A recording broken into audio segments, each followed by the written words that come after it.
Let me then introduce this round table. It will present discussions on the issues of citizenship and jurisprudence of minorities, what's known as fiqh al-aqalliyat, two emerging areas in contemporary discourses on Islam. And it brings together three distinguished scholars who will, through the discussion and engagement with all of you, consider various perspectives on issues related to citizenship and minorities. Among the questions that they're going to try to answer is, number one, is there a jurisprudence of Muslim minorities? And if yes, what does it mean? And also, what are the perspectives on jurisprudence and ethics of citizenship in contemporary Islamic discourses? Now, many of you, I'm sure, have heard of the Marrakesh Declaration that was issued in 2016 in Marrakesh, in Morocco, by some leading Muslim scholars and activists. And this declaration took the Medinan constitution, namely the document that Prophet Muhammad drafted and agreed on when he migrated from Mecca to Medina and when he arrived to Medina. And this document was taken as the departure point to develop the concepts of citizenship from within Islamic thought. The call for studying citizenship, which this declaration issued last year, in the Muslim context is not new. Fiqh al-muwatana, or fiqh of citizenship, has been discussed and debated by a number of scholars in the last couple of decades, including Rashid al-Ghannouchi, Taha Jabir al-Alwani, Abdul Majid al-Najjar, Yusuf al-Qaradawi, Tariq al-Bishri, among others. Likewise, the Medinan Charter, the document which Prophet Muhammad drafted when he arrived to Medina, or under whose leadership it was drafted, has been studied for a while now, for several decades now, by such people as Muhammad Hamidullah, Ali Bulach, and many others.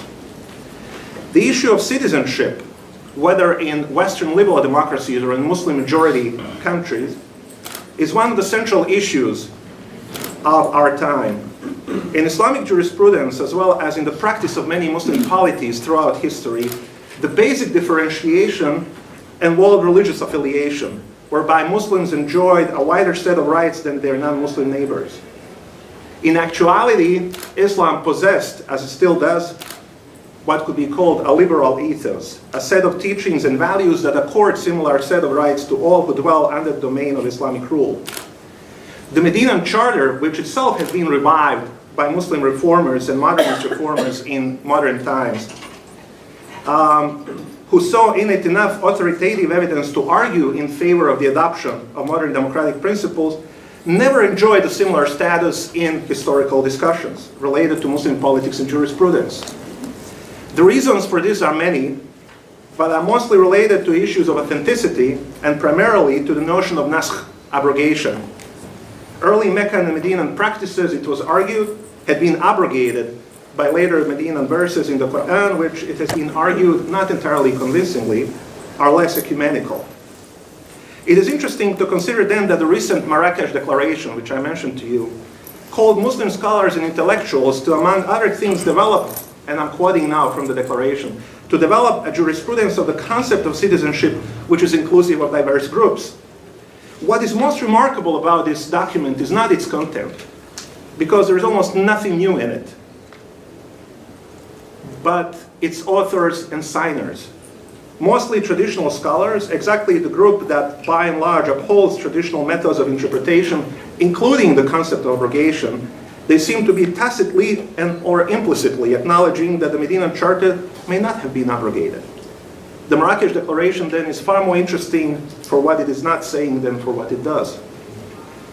And it is also important, I'm going to conclude my introductory remarks, to trace the evolution of this discourse in contemporary Muslim thought from the notion of Ahl Dhimma, as in the past, the rights of the protected people, to what is known as حقوق غير المسلمين في المجتمعات المسلمة, rights of non-Muslims in Muslim societies, to fiqh al-aqalliyat, jurisprudence of minorities, and then eventually to fiqh al-muwatana, the fiqh of citizenship. This fiqh, if understood in a broader perspective, should not only include jurisprudence, but also ethics as well.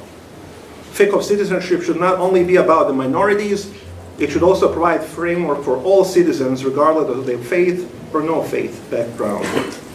So with this in mind, I would then like to invite us all, with the help of our experts here on the panel, to consider these questions and issues related to fiqh of citizenship, fiqh of minorities, and many resulting debates that have emerged in contemporary Islamic discourse.